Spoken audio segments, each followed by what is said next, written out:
Sejam bem-vindos e bem-vindas a mais um Alimento Espiritual.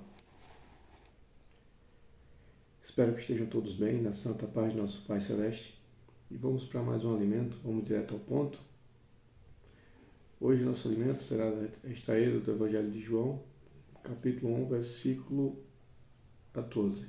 Primeiro João, capítulo 1, versículo 14, onde o Criador nos ensina assim. E o Verbo se fez carne e habitou entre nós. E vimos a sua glória, como a glória do unigênito do Pai, cheio de graça e de verdade. Vamos repetir para ficar melhor o nosso entendimento. E o Verbo se fez carne e habitou entre nós. E vimos a sua glória, como a glória do unigênito do Pai, cheio de graça e de verdade. O Criador me ensina nessa leitura, me dá como alimento. Quando eu consigo enxergar nesse início de dia, me alimento dessa maneira. Quando eu imagino, fecho os olhos e imagino a dimensão ao qual nós vivemos. Como assim a dimensão? A dimensão em tudo, a dimensão em espaço, a dimensão espacial, né? E a dimensão física, né? A dimensão ao qual vivemos é a dimensão espiritual. As duas dimensões, tanto essa física, a dimensão métrica, vamos dizer assim, né? Do tamanho ao qual desse reino ao qual vivemos, onde as pessoas também chamam de planeta, se vocês conseguem entender, coberto por um grande firmamento, assim como está escrito na Sagrada Escritura. Eu consigo enxergar esse reino ao qual nós fomos, ao qual o Criador nos colocou ao sair do Éden, do grande jardim,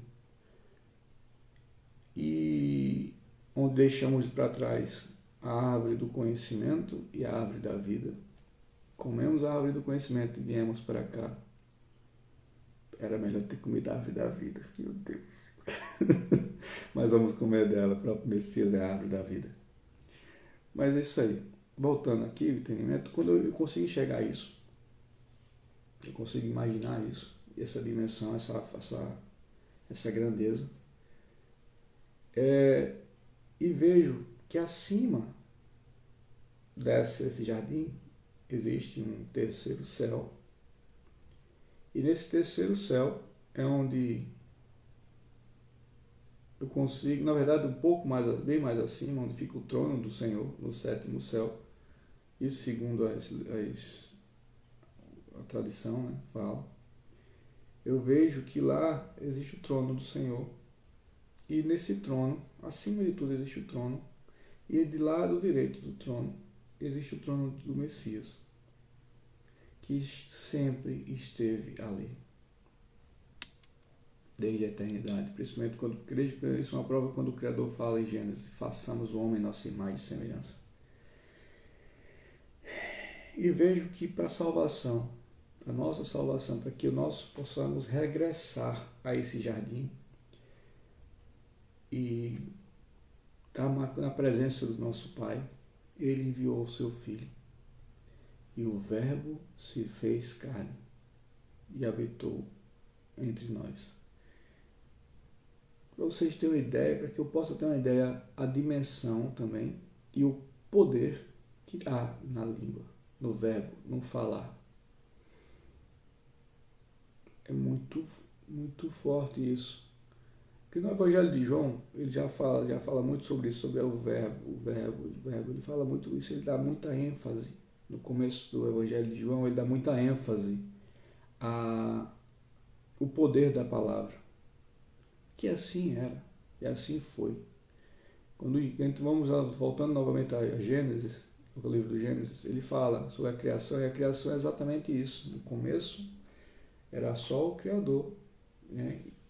E ele falou: faça-se faça-se isso, faça-se aquilo.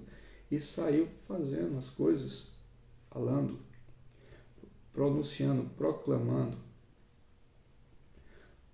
E o Verbo se fez carne e habitou entre nós, ou seja, Jesus Cristo veio. Ele estava como um verbo ainda, como pairava como um grande espírito. E junto com o Pai Celeste. E assim foi feito carne e habitou no meio de nós.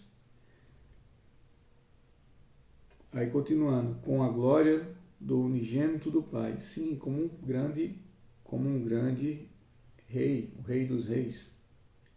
Ele veio e habitou no meio de nós com uma glória do unigênito, com a glória desse Filho amado, com a glória desse Filho que recebeu todo o poder do Pai, que assim ele recebeu, cheio da graça e da verdade.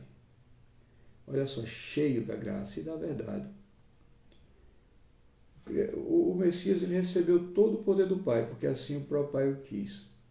Para que ele possa vir ao mundo, para que ele venha ao mundo e veio ao mundo, para governar sobre as nações, sobre os reis da terra.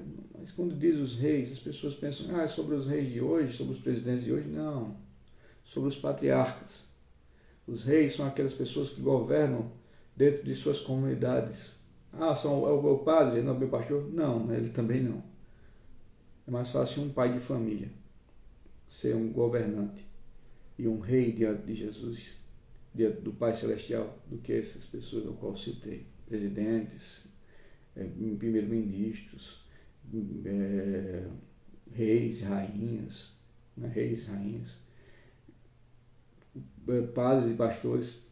Um pai de família, um patriarca, ele tem muito mais autoridade diante ao Pai Celeste, como um rei, um governante, do que qualquer outras pessoas que eu citei. E eles, na vinda do Messias, que será o Rei dos Reis, o grande patriarca, nós vamos adorá-lo, nós vamos governar junto com ele. Mas para isso eu preciso tomar posse, tomar consciência de quem sou e para que eu vim a esse mundo. Mas como eu consigo ter consciência disso? Como é que eu vou conseguir ter consciência disso? Lendo a Bíblia, simples. Lendo a Sagrada Escritura. Ler de Gênesis mesmo. E seguir de Gênesis a Apocalipse. O que o Criador nos ensina.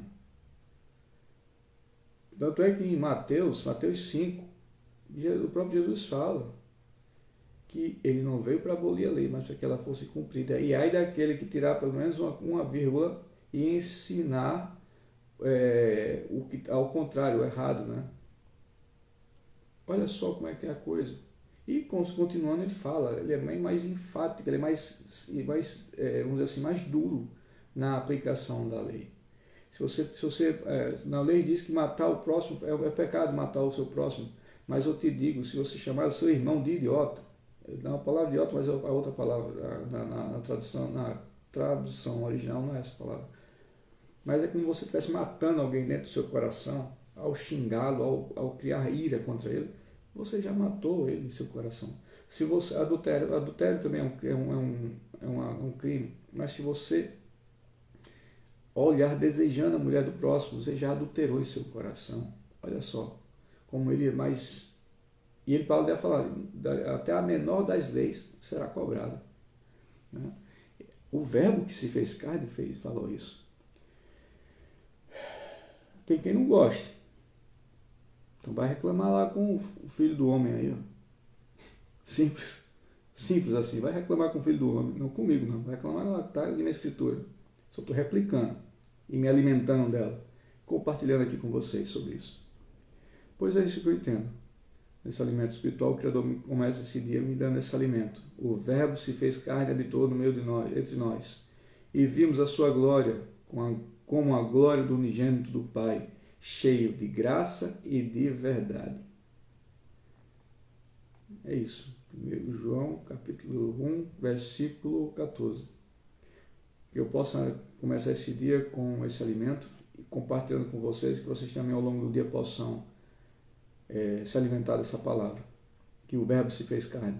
que possamos ter cuidado com a nossa língua. Minha avó já dizia uma coisa assim, parece criança, né? Minha avó já dizia, menino, tu vai ver coisas. Só que minha avó falava o seguinte, a língua é o chicote do corpo. Porque ela, quando via as pessoas fofocando, ela dizia isso, cuidado, a língua é o chicote do corpo. Certo? Porque a gente proclama muita coisa ruim e não se dá conta. Até a nossa forma de tratamento de suposta educação é uma forma errada. Porque se você for ver no inglês ou no espanhol, a forma de agradecer não é obrigado, né? No Brasil. No Brasil é obrigado. Como assim estou sendo obrigado? Olha só, até isso. É você utilizar da forma da sua palavra e tem uma lógica, viu? As pessoas aí, algumas pessoas têm uma linha de raciocínio ao qual eu também sigo, que é melhor até não seguir por ela. Na verdade é bom ter cuidado no que fala, e até a questão do obrigado, né?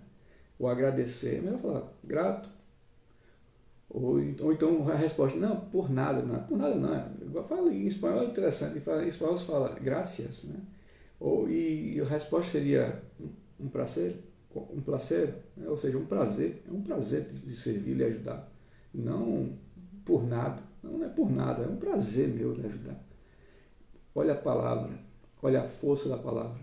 E quando, por exemplo, estou voltando mais uma vez a questão do verbo e até o ato de agradecimento. Na Bíblia nos ensina também a ser gratos, dar graças, né? E não dizer obrigado, né? Dar graças. Então, toda vez, até essas pequenas coisas, é bom eu me policiar nisso, e assim venho fazendo. E aqui compartilho com vocês. Sejam gratos e não obrigados. Entendeu? A palavra tem força. Então seja grato e não obrigado. Eu agradeço a vocês pela companhia. Espero que vocês também se alimentem junto comigo e possam estar bem servidos. Porque a palavra, o verbo se fez carne e habitou entre nós. E o verbo tem poder. Tá bom? Muitas graças. Tá vendo como eu costumo? Tenho que começar a mudar muitas das minhas atitudes. Agradeço a vocês pela companhia e espero que possam se alimentar tão bem quanto eu nesse dia. E todas as nossos planos, projetos, sonhos e anseios possam ser cumpridos. Não desista. Vejam, saibam quem você é. Saiba quem você é. Assim como eu estou descobrindo e não descobrindo a cada dia quem eu sou. Com esse plano ao qual nós vivemos nesse reino. Certo? Que o Pai Celestial nos abençoe e nos guarde. Shalom e um excelente dia. Vamos para frente.